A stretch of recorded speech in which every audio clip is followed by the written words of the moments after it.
Hello and welcome you all guys, my name is Vivek और आप सभी लोग देख रहे हैं अपनी कोचिंग क्लासेस। आज के इस वीडियो में फिजिक्स का क्लास 11th की मेनली बात करें, जब हम पहुंचते हैं न्यूटन लॉज ऑफ मोशन पे। उसका एक बहुत इंपॉर्टेंट क्वेश्चन है मेरे पास, जिसमें बच्चे अक्सर कंफ्यूज होते हैं। आइए समझते हैं इसमें इस क्वेश्चन में क्या फिजिक्स लग रही है हमारी।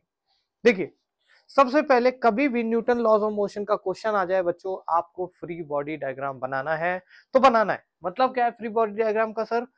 कोई भी मास है तो उस पे आपको दिखानी है कितनी फोर्सेस लग रही हैं, बस सिंपल यही मतलब होता है फ्री बॉडी डायग्राम का। क्या करना है, बॉडी को आपको क्या दिखाना है, सारी फोर्सेस आपको दिखा देनी है उसके ऊपर बस। अच्छा, यहाँ पे देखो क्या एम है, इसको मैं ऐसे गोला बना देता हूँ। ये क्या है, एम है। अब ध्यान से देखो बच्चों, हमेशा अगर कोई मास होगा तो उसका वेट नीचे की ओर एक्ट कर रहा होगा, मास इनटू ग्रेविटी की तरीके से ऑलवेज एक्ट करेगा, बिल्कुल सही बात है। अच्छा, अगर mg इधर है बच्चों, तो देखो ध्यान से यहाँ पे T1 और T2 क्या है, ये क्या बच्चों टेंशन की फोर्सेस हैं? हाँ सर, हमारे पास सर T2 इधर की ओर फोर्स एक है जो कि है T2, मतलब इस स्ट्रिंग में जो टेंशन है उसको T2 से डिनोट कर दिया गया है। और सर एक T1 ऊपर की ओर ऐसे टेंशन फोर्स है। कितनी फोर्स है? T1 फोर्स है सर। अब हमें क्या करना है, वेक्टर्स को रिजॉल्व करना है। ध्यान से देखो, हमारे पास इधर की ओर एक फोर्स है जिसके दो कंपोनेंट हो सकते हैं इजिली। कैसे? देखो, एक x में हो जाएगा T1 का कंपोनेंट, और एक सर y में भी आ जाएगा T1 का कंपोनेंट। अब हमें ये अगर थीटा पता हो जाए तो हम लिख देंगे ना इसको T1 cos ऑफ थीटा, और सर y कंपोनेंट हो जाएगा T2 sine of, sorry T2 क्यों, T1 sine of theta, T1 sine theta. अब ये बच्चों थीटा क्या होगा? क्या ये वाला एंगल है क्या थीटा? हाँ सर, बिल्कुल सर, थीटा यही वाला नंबर एंगल है जो कि हॉरिजॉन्टल से इस मास के ऊपर फोर्स T1 लगा रहा है। अच्छा सर, ये 30 डिग्री है। अगर मैं इस ट्रायंगल को थोड़ा सा ऐसे देखना चाहूँ तो सर ये राइट एंगल ट्रायंगल बनेगा। राइट एंगल ट्रायंगल में अगर ये 90 है, ये 30 है, तो सर इसको 60 होना पड़ेगा, क्योंकि ट्रायंगल के तीनों एंगल का सम 180 भी होना पड़ेगा। तो क्या सर थीटा की वैल्यू 60 आ गई क्या? बिल्कुल बच्चों। और जैसे ही थीटा की वैल्यू 60 आ गई है, अब क्योंकि ये ब्लॉक बोला गया है क्वेश्चन में कि it is at rest position, कैसे पोजीशन में है? रेस्ट पोजीशन है बच्चों।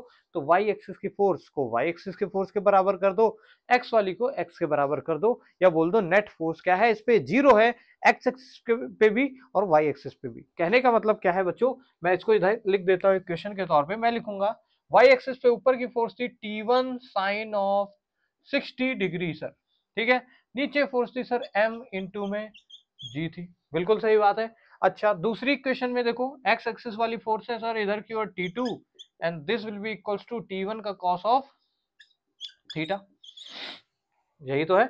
अच्छा, मैं थोड़ा सा इसको ऐसे लिखूंगा और फिर डिवाइड मारूंगा। इसको लिख रहा हूँ T1 cos ऑफ थीटा जो कि 60 है सर, बराबर कर दे रहा हूँ T2 के। अब बेटा ध्यान से देखो, यहाँ पे इक्वेशन डिवाइड कर सकते हैं क्या? हाँ सर, साइन थीटा और कॉस थीटा हमें दिख रहा है, अगर मैं डिवाइड करूंगा तो क्या सर ये टेन थीटा बन जाएगा? बिल्कुल बन जाएगा बच्चों। जैसे ही इक्वेशन 1 और इक्वेशन 2 को आप बच्चों डिवाइड करोगे या भाग करोगे, इधर आ जाएगा sir tan of 60, and this will be equals to बच्चों आपका कितना, mg ओवर में T2। तो यहाँ से T2 की वैल्यू आ जाएगी कितनी sir, mg over tan of 60। tan 60 कितना होता है भैया, याद है? √3 होता है। जैसे ही √3 रखोगे mg by √3 will be your answer. अब मास की वैल्यू दे रखेगा, ग्रेविटी पता होती है हमें 10 वगैरह या 9.8 जो भी है, √3 तो हमें पता ही 1.73 होती है। उसके बाद हम जब T2 निकाल लेंगे, T2 के सहारे हम क्या निकाल सकते हैं सर, T2 ही T1 cos 60 के बराबर होगा, यानी T1 भी झट से निकल आएगा। तो इस क्वेश्चन में यही पूछा जाता है, find T1 and T2 for which this block is in equilibrium. समझ पा रहे हो क्या बात को? कुछ हमें ऐसा ही अंदाजा लगाना होता है। कैसे करते हैं सर? फ्री बॉडी डायग्राम बनाते हैं। हम डिफरेंट सिनेरियोस और भी लेंगे जिसमें हम और अच्छे से क्वेश्चन कर रहे होंगे। अभी के लिए हमारे पास प्रैक्टिकल सिचुएशन कुछ ऐसी थी, टेंशन वेंशन ऐसा लगा था, तो हमने फ्री बॉडी डायग्राम वैसे बना लिया। कल को अगर थोड़ा अरेंजमेंट चेंज हुआ तो मैं फ्री बॉडी डायग्राम भी उसी हिसाब से बनाऊंगा, परंतु तरीका यही रहेगा कि सर एक्स की फोर्स अगर रेस्ट पे है तो एक्स एक्सिस की फोर्स एक्स एक्सिस के बराबर, वाई की फोर्स वाई एक्सिस के बराबर, आंसर आ जाना है। ठीक है, होप कि आपको कुछ बढ़िया समझ आया होगा आज के इस वीडियो में।